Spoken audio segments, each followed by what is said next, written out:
Authentic worship is both temporal and eternal.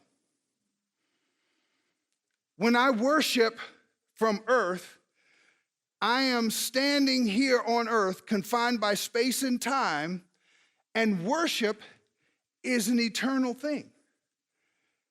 That song that was sing, those songs that were sang from hearts of gratitude and hearts of gratefulness. Guess what? That continues to play in heaven over and over and over because it's true. No one can say, "To God be the glory," without the Holy Spirit.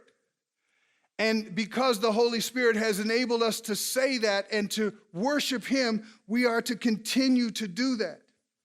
Listen to Jesus' reply to Judas in verse 8.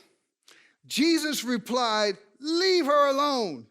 She did this in preparation for my burial. You will always have the poor with you, but you will not always have me." Jesus was not saying the poor are not important. He was not saying neglect the care of the poor.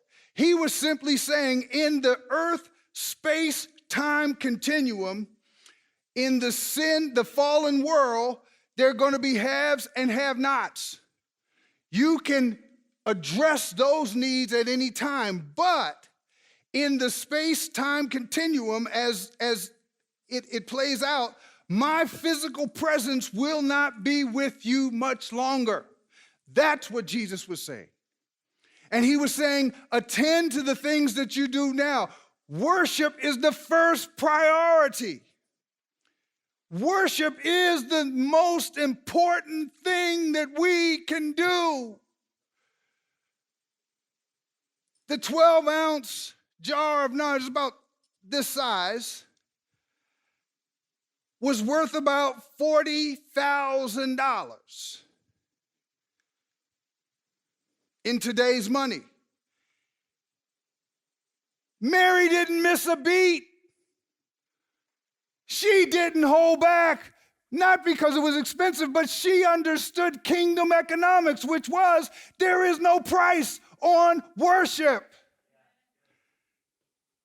And guess what? People say, well, that was because it was so expensive. No, Jesus commended the widow for a penny. He said, she put in as much in the offering as any of you because she put it in from her poverty. She put in all she had. The Lord is saying, give it all the time. That's where the return on investment is when you give it all. When you hold back a little bit or you try to be cute with it, it doesn't work. Every so often you need to have some wet-eyed worship experiences with God.